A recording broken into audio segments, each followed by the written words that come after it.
Well, hello everyone. I'm going to do a little impromptu video here. I was getting ready to take a little walk around the property and I got a call from my neighbor. Help! And here we go. They had found this little baby. Thankfully, my neighbor was weed eating around their house and stirred up this little western hognose snake. See if we can get him. He's very active. Sorry about.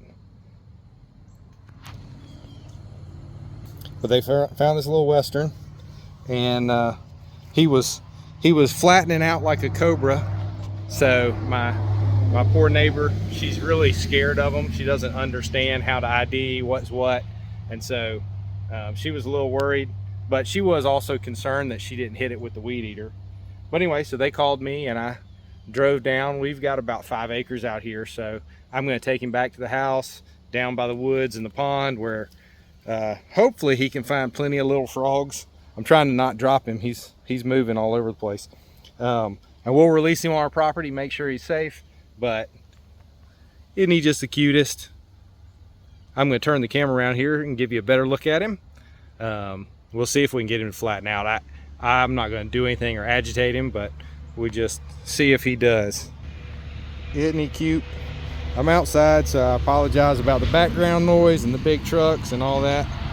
But, woo, little buddy.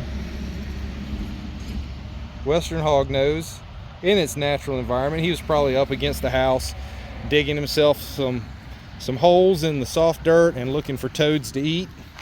But thankfully, I've gotten to know my neighbors enough that they see a snake, they call me.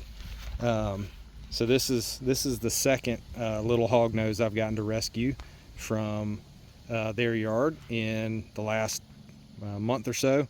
So pretty cool. Just an amazing little guy.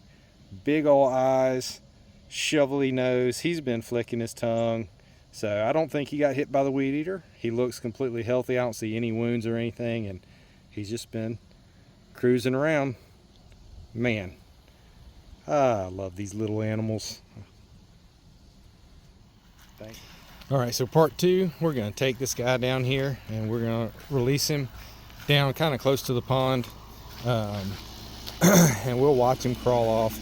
He's just so sweet. I thought about hanging on to him for a little while till my boys got home, but I think we'll just kind of let him go here.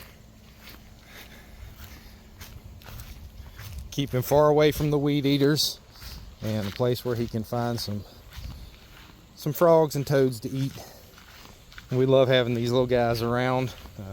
Definitely like having them on my property, but also don't want him to get hit with a weed eater or accidentally stepped on, or the neighbors have dogs that run their whole yard. So, you know, if their dog were to find this little guy, he wouldn't make it for very long. So we're going to take him over here. I know there's lots of frogs and stuff here. Isn't he beautiful? He blends right in with these leaves. Nice natural camouflage. The way they move is just so elegant. Some people think they're slimy or whatever, but they just move so gracefully. Bye, little guy.